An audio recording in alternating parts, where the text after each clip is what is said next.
The memory that haunted me the most wasn't from that night. It was from the days after I gave birth to my second child. People often say that bringing a new life into the world is one of the happiest moments a mother can experience. For me, it was one of the loneliest. There wasn't even a 2-year gap between my children. My body had barely recovered from my first pregnancy before I was carrying another child. I was exhausted long before labor even began. When my baby was finally born, my mother came to help me. She stayed for only a few days before returning home. The moment she left, reality came crashing down. There was no one standing beside me, no one asking if I had eaten, no one telling me to rest, no one saying, "I'll take care of everything today." Instead, I got out of bed and walked into the kitchen. Every movement hurt. Even standing for a few minutes felt impossible, but meals still had to be cooked. The dishes still had to be washed. The house still had to be cleaned, and the baby still needed me every second. Life didn't stop just because I was in pain. A few days later, I was already washing clothes. I remember staring at my own hands.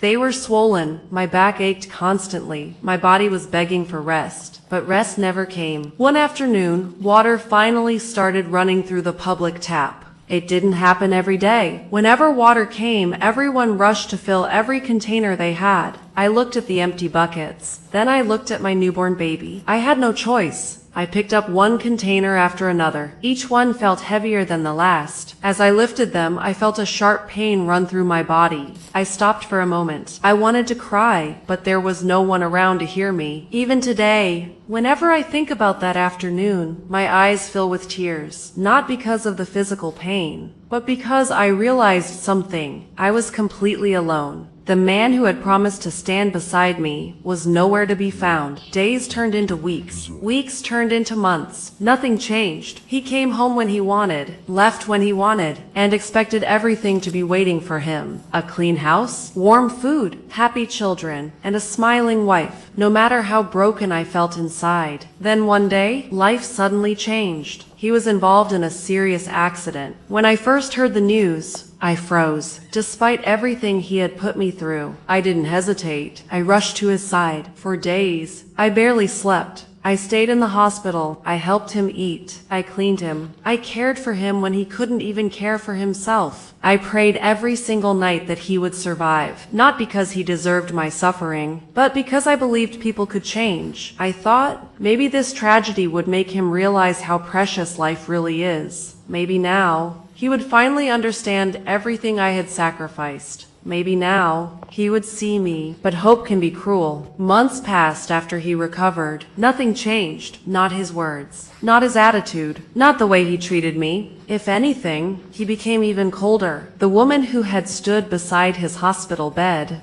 became invisible once again. Then came another night. A night I will never forget. I was burning with fever. Every joint in my body hurt. Even sitting up was difficult. I told him quietly, "Please, not tonight. I don't feel well. I just need to rest." I hoped, just once, he would understand, but my words disappeared into silence. That night reminded me of something I had been trying to deny for years. Love cannot exist where respect does not, and respect cannot exist where someone's pain is ignored. The next morning, I looked at myself in the mirror. I hardly recognized the woman staring back at me. She looked tired, broken, empty, but somewhere deep inside, a tiny voice whispered something I had never allowed myself to believe before. "You deserve better." I didn't know it yet, but that quiet voice would soon become strong enough to change everything. People often ask me one question: if he treated you so badly, why didn't you leave sooner? The truth is, leaving isn't as easy as people think. When children are involved,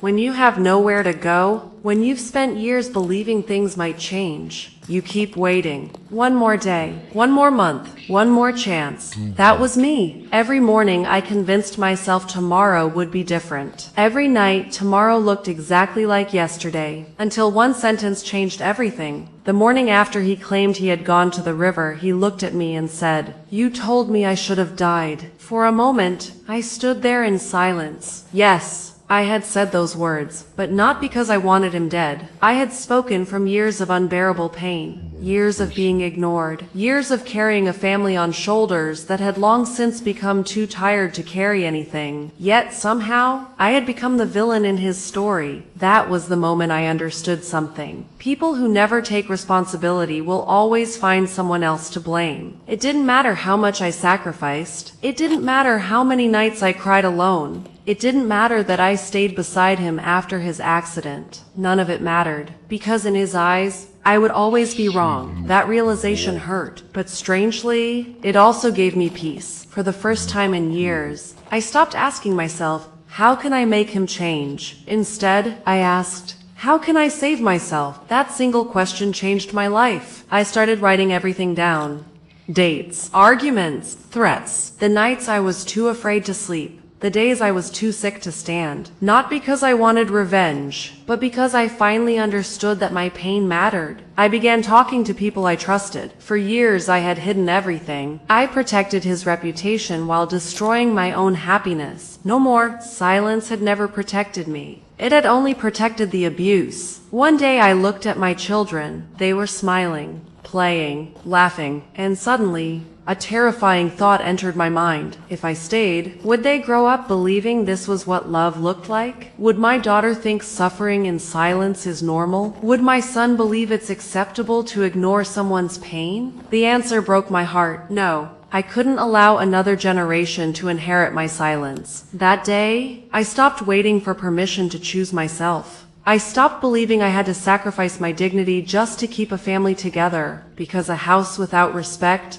isn't a home. Real love doesn't demand fear. Real love doesn't ignore tears. Real love doesn't force someone to suffer in silence. Today, people ask me, did you ever get your revenge? I smile, because they don't understand. Revenge wasn't making him suffer. Revenge wasn't screaming louder. Revenge wasn't hatred. My greatest revenge was refusing to let my pain define the rest of my life. It was choosing peace over fear, respect over control, hope over silence, and finally, choosing myself. If you're listening to my story today, maybe you're living a life that looks normal from the outside, but feels unbearable on the inside. If that's you, please remember this. You deserve to be heard. You deserve to be respected. You deserve to feel safe. And most importantly, you deserve a life where love never has to be earned through suffering. My name doesn't matter. My face doesn't matter. But my story does. Because if my story gives even one person the courage to stop suffering in silence, then every tear I cried was not completely wasted. Thank you for listening.